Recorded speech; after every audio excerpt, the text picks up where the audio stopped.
year is Anno 68, and Imperator Nero Claudius Divi Claudius Filius Caesar Augustus Germanicus, better known as Nero, is dead.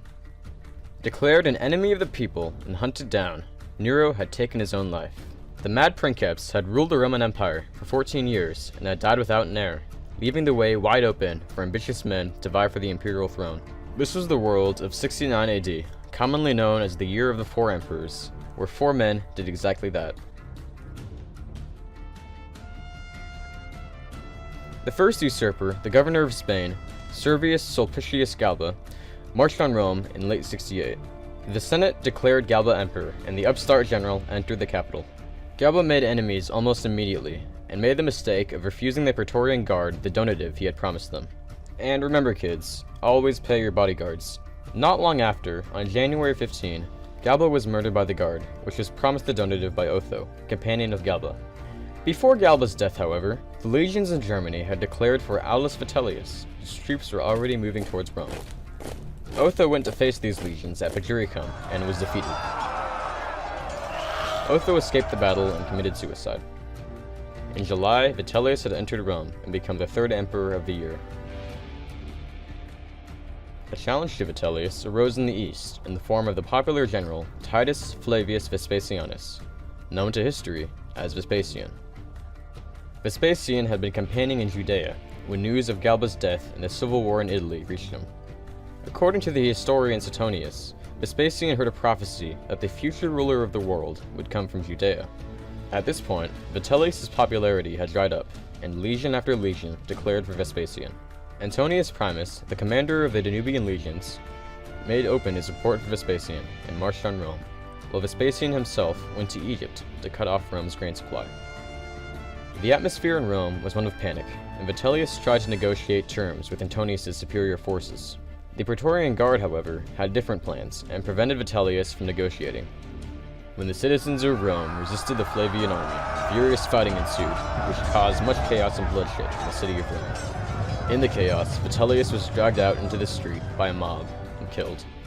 The Senate acknowledged Vespasian as emperor the next day.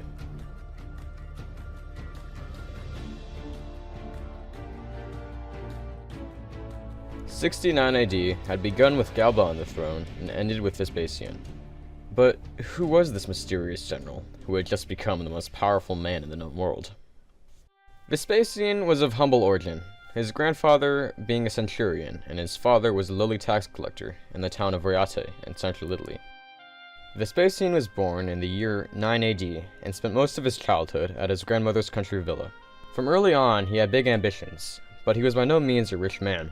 The best path to power for a man like Vespasian was through the army. He served as a military tribune in Thrace, then served a quaestorship in Crete and Cyrene, where he gained valuable experience as a governor. He then rose to become an aedile, and then a praetor. But in the year 43, he was sent as one of the 4 commanders in the invasion of Britain. This was Vespasian's first taste of battle, and according to Suetonius, he fought 30 battles and subjugated 2 powerful nations. After Britain, he was given the governorship of Africa, but had run into some financial problems. After his governorship, he sold mules as a side job to support himself. He became known to his friends as the muleteer. During the reign of Nero, Vespasian made the mistake of falling asleep during one of the Mad Emperor's recitals, a dangerous slight that left Vespasian fearing for his life. In 66, however, the province of Judea rebelled, and Nero had no better man to send than Vespasian, who brought along his son, Titus. This was the situation Vespasian was in at the beginning of the Year of the Four Emperors. When news reached him that Galba had taken the throne, Vespasian sent Titus to assure Galba he was loyal. Galba was a man whose lineage and prestige Vespasian could not hope to match, but after his defeat at the hands of Otho, ideas of the throne began to stir in Vespasian's mind, until one day his troops made the decision for him, and casually hailed him as emperor.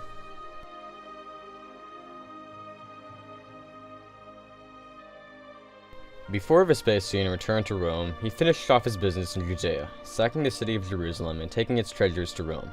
Vespasian and Titus arrived in Rome in triumph, the highest military honor a general could receive, for his victory over the Jews in the year 70. Upon his arrival, he was given the enormous task of putting back together an empire that had been ruined by the expenses of Nero, and nearly brought into the ground by a chaotic civil war. Vespasian did this by raising new taxes to pay for the rebuilding of the empire. One of these new taxes was levied on public urinals.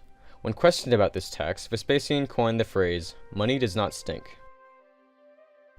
Aside from his actions in the economy, Vespasian was also a master propagandist. Coins minted during his reign portray a simple yet effective message. Vespasian brings you peace. Vespasian vanquishes the enemies of peace. In his rebuilding of Rome, he started work on the largest amphitheater yet. We know it as the Colosseum. The Colosseum could hold between 50,000 and 80,000 spectators, and is one of the greatest architectural achievements ever built. Now, just what kind of man was Vespasian?